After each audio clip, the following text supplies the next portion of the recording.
So this video is going to be about the Vengeance and the Freedom. There is an earn-op going on for the next couple of days is when it's going to end for you to pick either the Freedom or the Vengeance. Now, they're both really unique in their own ways. The Vengeance is going to be the most beneficial economically. It has a 50% silver bonus, but also it has the ability to train crews, so you do get those crew XP bonuses, which is really important if you don't have one. It really does make a really big difference.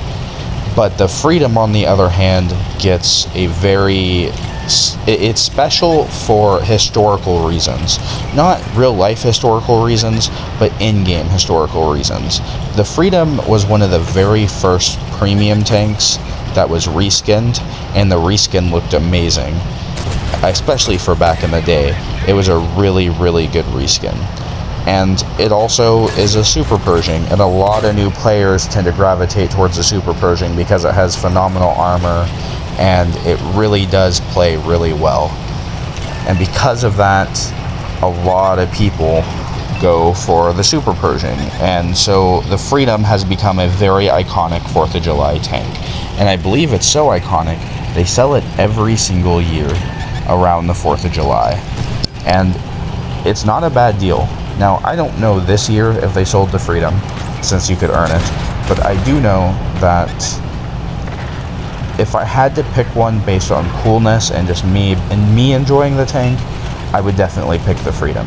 However, if we're talking about economically, like I don't have a bunch of tanks I can just grind, for silver and crew XP, and maybe this is one of my first premium tanks, you should pick the Vengeance. Obviously, this is my opinion, but logically speaking, you should pick the Vengeance because it's going to do more for you over the long run.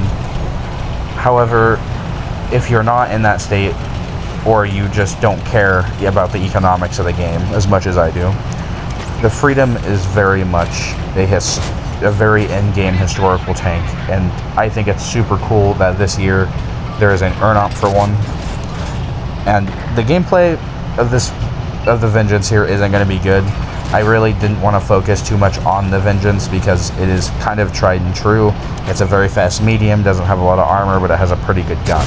So it doesn't really have anything insane going for it.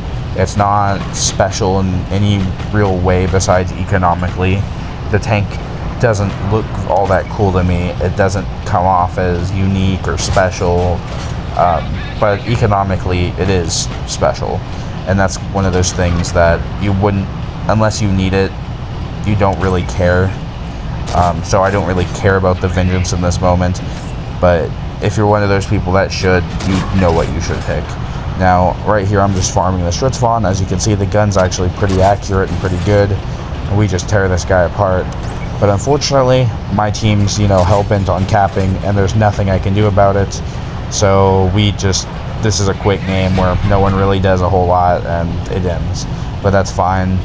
I didn't really want to focus too much on the Vengeance anyway, since it's kind of the obvious pick for a lot of players. We still earn almost 80,000 silver, and we had a really quick game. Nothing special. Honestly, not even good. I basically broke my hit points. So yeah, that was the Vengeance. You kind of get the gist of it. It's just a medium tank that's fast with no armor, that's pretty flexible. Now, up next is going to be the Freedom, and I love this tank. It is such a cool vehicle, and I believe it was actually my third Tier 8 premium ever. Actually, it may be my second. I know my first is a Jagdtiger 88, but I think the Super Pershing was actually my second.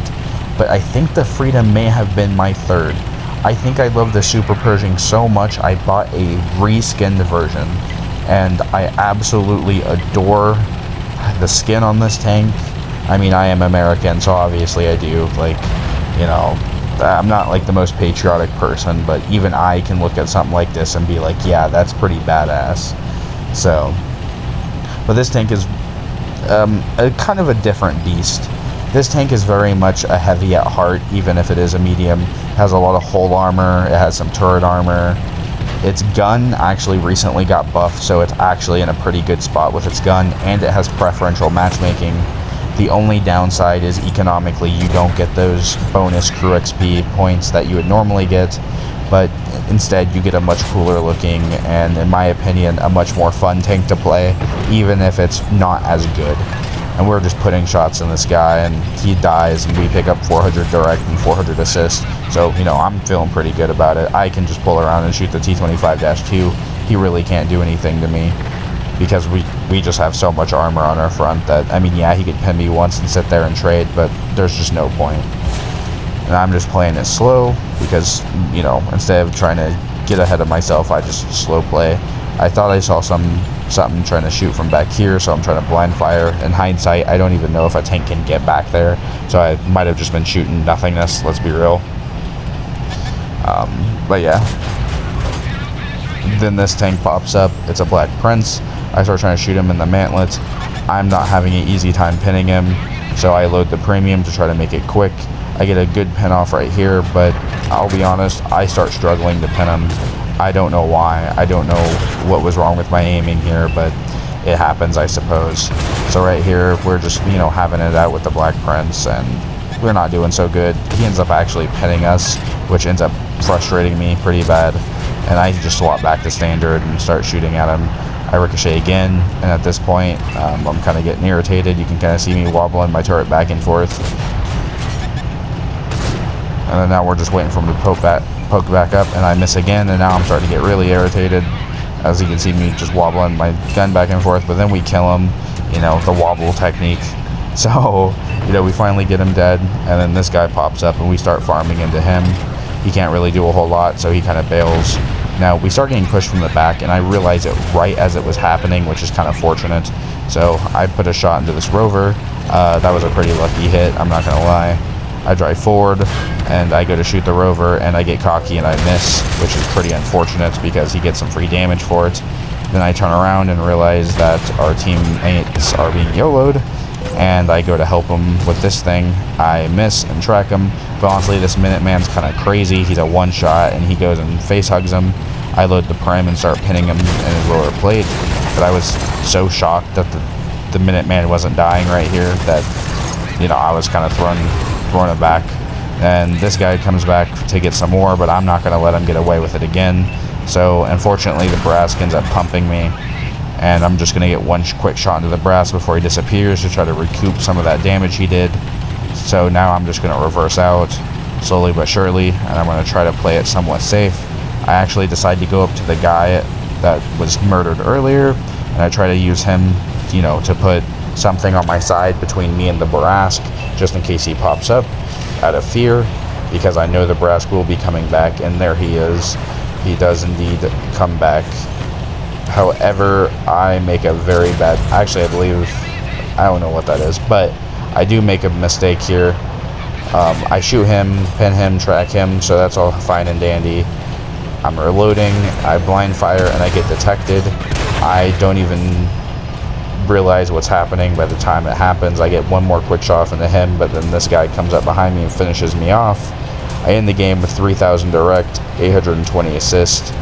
I did pretty good. I was happy with that game, and I gotta say, I think the Freedom's really cool. I think the Super Pershing's cool. It's so iconic, and I'm glad we were able to earn it this 4th of July.